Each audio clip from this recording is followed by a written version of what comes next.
عليكم ورحمة الله وبركاته.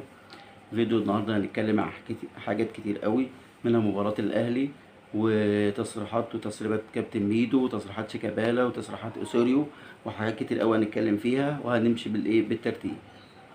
الأول هناخد كابتن ميزو العالمي، كابتن ميدو الجينيوس بتاع الزمالك، اللي هو قال لك انا هتعهد افك القيد بتاع الزمالك وما حصلش، هتعهد اجيب صفقات جديده قبل البطوله العربيه ما حصلش، هتعهد ارجع الزمالك مش عارف لمكانته ما حصلش.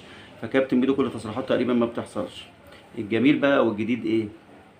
لقطه الكوميك اللي بتفكرني بالمشهد بتاع اسماعيل ياسين لما كان طالع في اسمه جعران الحدق، لما كان الكوميك المشهور قوي بيقول له يا بحر العلم يا ترعه المفهوميه. فكابتن ميدو فكرني بجعران الحدق لما اتفاوض او كان عاوز يتفاوض مع رضا سليم.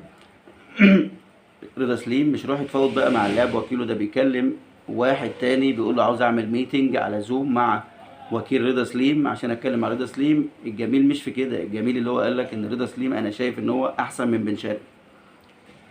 فاحسن من بن شرقي دي عملت حاجتين: اولا لو وصلت لبن شرقي وكيل بن شرقي المفاوضات عطلت لو انت بتفاوض بن شرقي.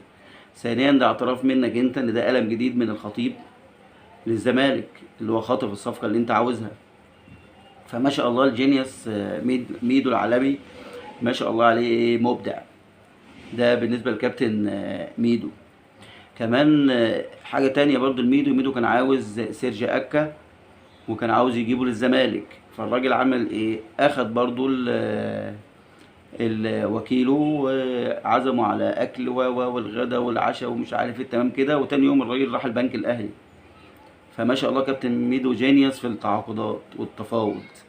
برضو نفس الموضوع، الراجل اللي اتكلم معاه عشان رضا سليم برضو سرب له المكالمه، سلم المكالمه للاهلي. فما شاء الله كابتن ميدو في المفاوضات عفريت، مفيش زيه. ده كابتن ميدو. نيجي بقى لكابتن فريق الزمالك اللي هو شيكابالا. شيكابالا يا جماعه قال تصريح جميل قوي بعد مباراة الاتحاد المنستيري. طبعا الزمالك كسب 4 والفريق اصلا ما كانش موجود لانه فريق ضعيف جدا، اللعيبه بتاعته كلها مشيت والمدرب ماسك بقاله 3 ايام، ففوز خادع يعني، بس هو معنويا ماشي تمام كده. فكابتن شيكا قال تصريحين، قال حاجه جميله قوي، بيقول للمذيع احنا الزمالك لما بيدخل بطوله بيبقى عاوز يكسبها. ايوه ايه، بيبقى مع كل واحد بيدخل البطوله بيبقى عاوز يكسبها. اسوان لما بيدخل البطوله عاوز يكسبها، المحل لما بيدخل البطوله عاوز يكسبها، النصر لما بيدخل البطوله عاوز يكسبها، انا لما بلعب ماتش ببقى عاوز اكسبه. لكن ايه ببقى عاوز اكسبه دي الجديد؟ في حاجه اقول ايه اما بيدخل البطوله هيكسبها، او ان شاء الله هيكسبها، او متعود يكسب حاجات كتير. لكن اي حد بيدخل البطوله بيبقى عاوز يكسبها، اي حد بيبقى عاوز يكسبها. لكن المهم مش في التصريح ده، المهم ان هو قال لك ان انا بعد البطوله هقول لعيبه الزمالك اتعرضت لايه. هي لعيبه الزمالك اتعرضت لايه؟ ولا اي حاجه، اي كلام. ليه؟ عشان لو انت كملت في البطوله وكسبت يقول لك كسبنا بالرغم ان احنا تعرضنا له. طب لو انا خسرت، ما انا قلت هقول لكم ايه اللي اتعرض ليه، ونرجع تاني بقى لقصه السحر والعارضه اليمين والعارضه الشمال وعم بحه والكلام اللي هو ايه ملوش لازمه. لان طبيعي ان انت لما رئيس الناديه يطلع يقول في سحر، يبقى انا ككابتن فريق اطلع اقول كده والدنيا تبقى عادي. فالناس دي في عالم موازي، في عالم تاني. فماشي يا كابتن شيك، ماشي مفيش مشكله. انا اما بيدخل بطوله الزمالك بيبقى عاوز يكسب، وعم محمد اما برضه ما بيدخل بيبقى عاوز بطوله بيبقى عاوز يكسبها، وعم حسن برضه اي حد بيدخل بطوله بيبقى عاوز يكسبها.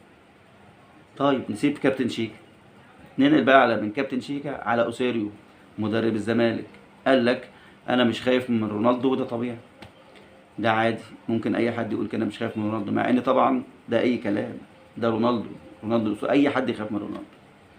فماشي مش خايف من رونالدو، وعمره ما كسبني، ما كان لعبته قبل كده وما كسبنيش هو في منتخب البرتغال. هو معنى انه ما كسبكش هو في منتخب البرتغال يبقى مش هيعرف يكسبك او مش وارد يكسبك؟ ممكن. فاعتقد برضو تصريح ايه كان المفروض يفكر فيه شويه. نيجي بقى لماتش او مباراه الاهلي والداخليه، اللي الاهلي مشاها زي ما هو عاوز، كولر خد كل اللي هو عاوزه من الماتش، هدفين و3 بونت باقل مجهود وماشي الماتش زي ما هو عاوز. شناوي شفناه في كوره واحده بس اتشاطت وصدها وكان رد فعله كويس، فبالتالي كولر يعتبر ممشي اللعيب، بيريح اللعيبه، واخد اللي هو عاوزه بدون مجهود، عارف ان هو هيكسب. فاعتقد ان هو ماتش كويس جدا لكولر، باقل مجهود خد الثلاثه بونت. ونقول اللي ما اشتركش في القناه يشترك وفعل الجرس عشان يوصلك كل جديد. والسلام عليكم ورحمه الله وبركاته.